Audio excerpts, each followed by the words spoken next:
Hello lovers, welcome back to my channel. It's your girl Ima. Today I'll be doing something a little bit different. We'll be talking health. Yes, health and wellness is one of my segments on this channel, and I am so excited to start with something that is really important right now all over the world, which is COVID. On today's episode, I want to talk to you guys about my COVID-19 predictions.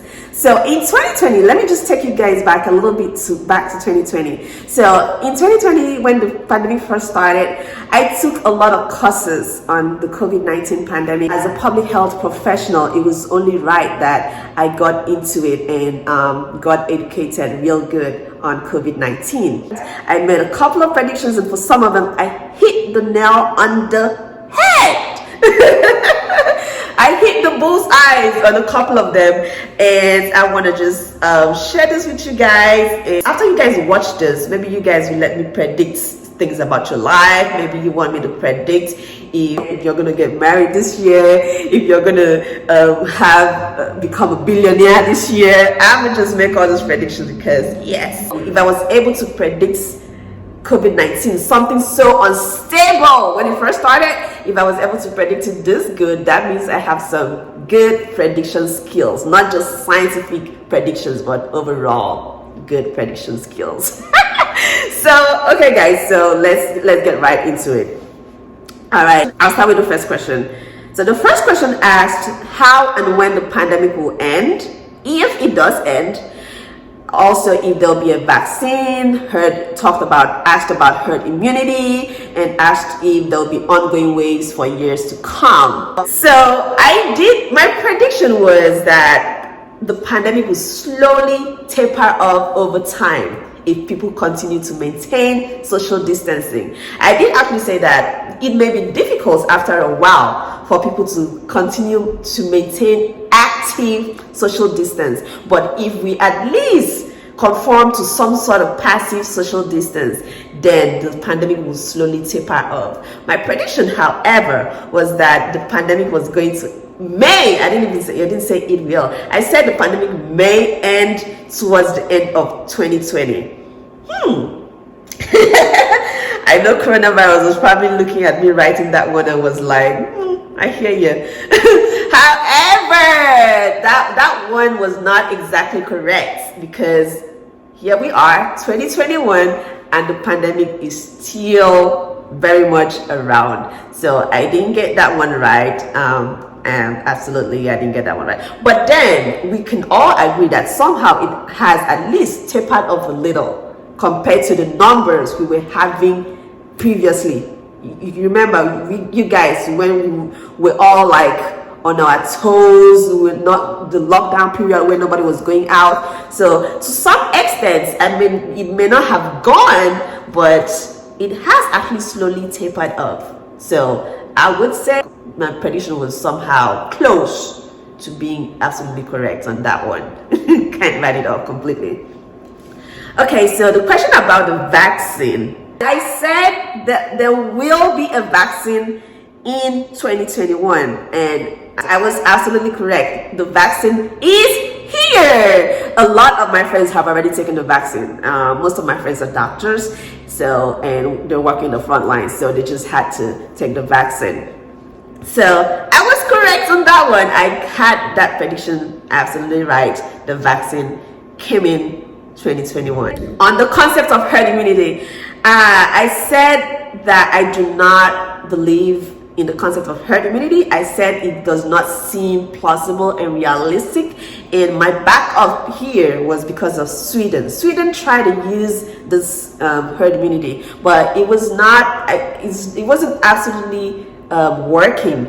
I do not believe in the concept of herd immunity. I think the United Kingdom tried to do it at some point, but herd immunity was not. I believed it wasn't the way forward with handling the COVID-19 pandemic, and I would say I was absolutely correct on that one. So yes, another correct prediction. The question about if this is going to be an ongoing wave for years, honestly, I wasn't sure on this one, but I did say that it is a possibility, and we just have to keep this in mind and work towards not having that repetitive waves of COVID-19 over the years. So number one had a lot of sub questions. So number two asked if I expect that there will be a second wave of infections, and if so, will it be more deadly? Will it be less deadly than the current wave that we were in as at that time? So there's my answer. My predictions. So I did say that I expect a second wave of infections in the summer of 2020. I don't know. Do you guys think I was correct on this one? Because right now we're seeing something that looks like a second wave. Some people have tagged it a second wave, but we're not absolute on whether this is a second wave or not. But my prediction actually was that it was going to be in the summer of 2020. So I may not have been absolutely correct on the timing, but if we're going by what is going on in some countries that people have considered it as a second wave, then I think I somehow made some good predictions as regards to second wave. But I did say that I predicted that if there's a second wave, it will not be as deadly as the first wave, because we're more prepared, we know more about the virus compared to when it first started, when we just we didn't know what was going on. It was a mess. We're also confused, like what is this? I predicted that if the second wave does happen, we will be more prepared, we will have more testing, and we may not have as much capacity still, but then it's not going to be that overwhelming because we're not having that much people at a time compared to the first time.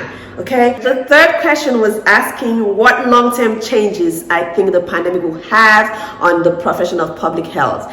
So I predicted that the pandemic was going to have a huge impact on public health funding.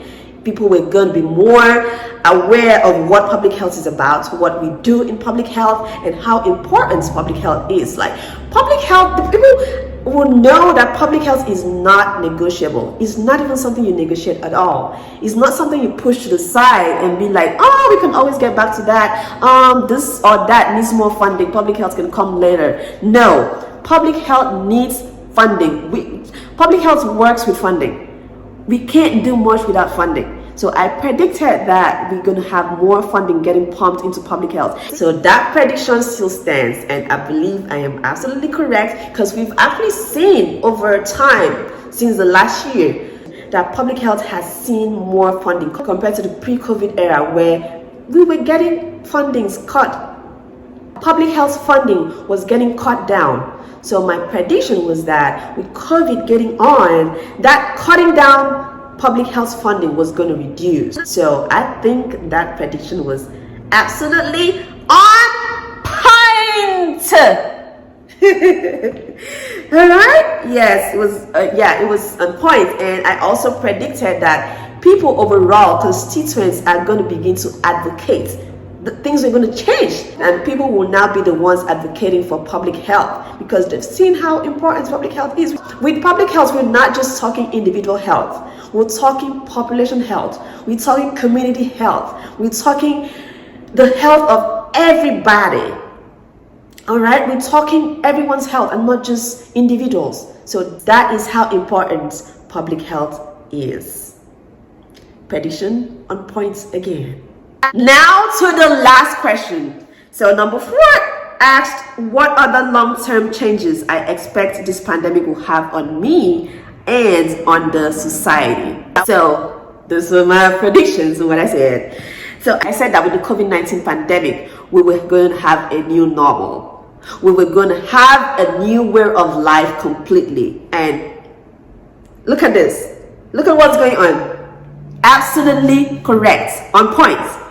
Things have changed so much over the past year. Everything now is basically virtual. We've gone from interacting with people one-on-one to interacting with people virtually. I said everything was going to change. We were going to change the way we interact with our environment was going to change. And that is absolutely happening right now. We are wiping down everything, making sure our environment is clean, making sure we disinfect our environment.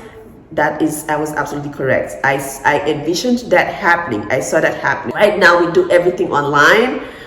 People are getting married online. People are dating online. People are meeting people online. People are going on dates online. People are People are giving birth online, people are traveling online, people are having parties online. Everything right now is online, virtually. So I was absolutely correct that we were going to have a new normal for a very long time, where everything was going to change, the way we interact with each other and the way we interact with our environments. I'm just gonna read this one out exactly the way I said it. This prediction is on point.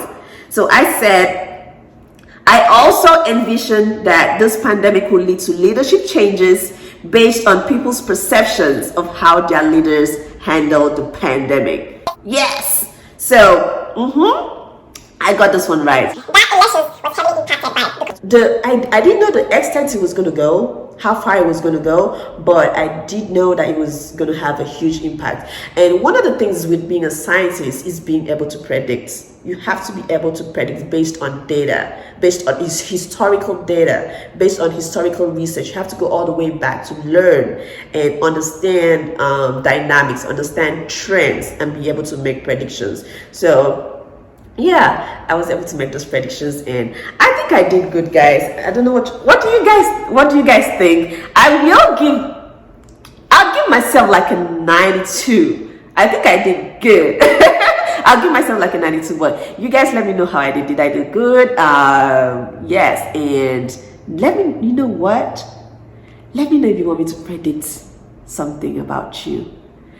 Let me know. Do you want me to predict if your boyfriend is gonna propose to you? But anyways, guys, I just thought to share with you guys my predictions of the COVID-19 pandemic, and I hope you enjoyed this video. I look forward to seeing you out in my next episode. Please don't forget to subscribe, like, comment, share this video. I will be bringing you guys so many fun topics on health. Yes, it is my absolute responsibility to make sure all my followers and all my subscribers are healthy. So I'll be bringing you guys health news from now on. I'll be having segments where I share health news with you guys and just talk to you guys about health topics and how to stay healthy. Thank y'all for watching, and I'll see y'all in my next episode. Bye.